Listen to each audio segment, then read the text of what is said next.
This is what's left of the Whitewater Tunnel. I'm Darren, and this is the Industrial Revolution. Built between 1839 and 1843, this tunnel, the only tunnel on this canal, connected between the Little Miami River Valley and the Ohio River Valley.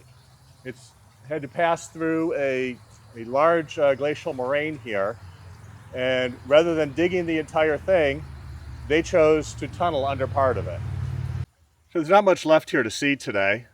To get here, you park in a residential side street and go down a little traveled wooded trail to get here. There's a historical marker at the top, although if you miss it, you're going to miss the tunnel as well. The tunnel, though, originally drew a fair amount of fanfare. It was known as the Whitewater Tunnel, the Harrison Tunnel, and sometimes the North Bend Tunnel. It was only the 5th canal tunnel built in the U.S., and the first in the state of Ohio, and one of only 12 actually built in the entire U.S. It's 1,782 feet long, which is about a third of a mile, 18 feet wide, and 22 feet tall. Of that 22 feet, about 4 feet of it was filled with water originally. To build it, 400 feet at each end was excavated using the cut and cover method, where you dig a deep channel, build your tunnel, and then fill it back in after you've built the tunnel lining. The 1,000 or so feet in the middle was done through tunneling through this moraine.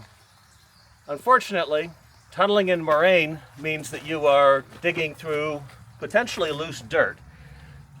And loose dirt's not so solid.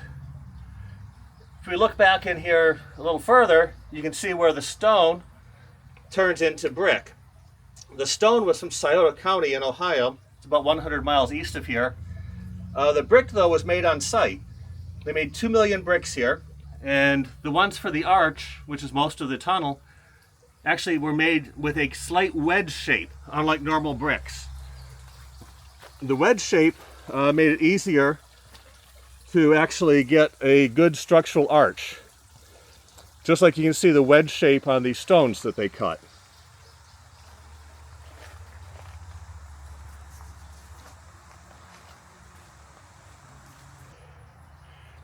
So if you're wondering why this was here, well, Cincinnati wanted another canal. They wanted to connect to the Whitewater Canal, which would hook them up to the National Road in Indiana, to create a 101-mile long canal route from south central Indiana all the way down to Cincinnati. And that's why the state of Ohio paid for this. It's a 25-mile spur canal. Now, when they started it in 1847, the problem was they had major flooding on the Whitewater Canal at that point.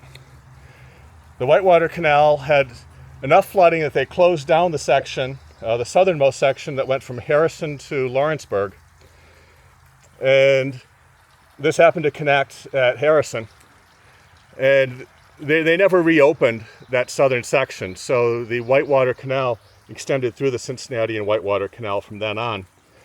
This was in use until the late 1850s, early 1860s, and then flooding closed down the whole canal. There's railroads that come in, it just wasn't terribly useful. The towpath on much of the Whitewater Canal was used for trains, and actually this tunnel also got used by railroads for about 25 years or so before they gave up and moved out. During the construction, William Henry Harrison, who became president soon after, owned this property above the tunnel, and he sold a piece of it to the canal company to build the tunnel.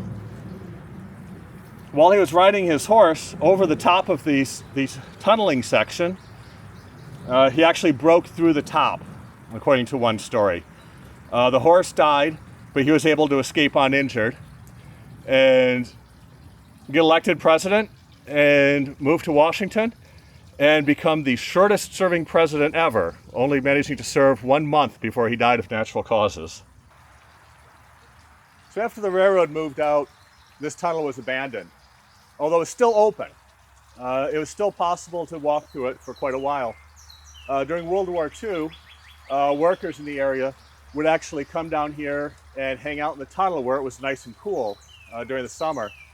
We're out here today, it's in the low mid 90s and very muggy out here right now. So yeah, I can definitely see the attraction of being able to go hang out in a place like this. In fact, it stayed open until the early 1860s. At that point, Highway 50 at the other end of the tunnel was being moved, and they ended up cutting off a large piece of the tunnel. That closed the far end of the tunnel. You could no longer walk through it, but what it also did is it meant that this water that you see all around me today could no longer flush the silt out.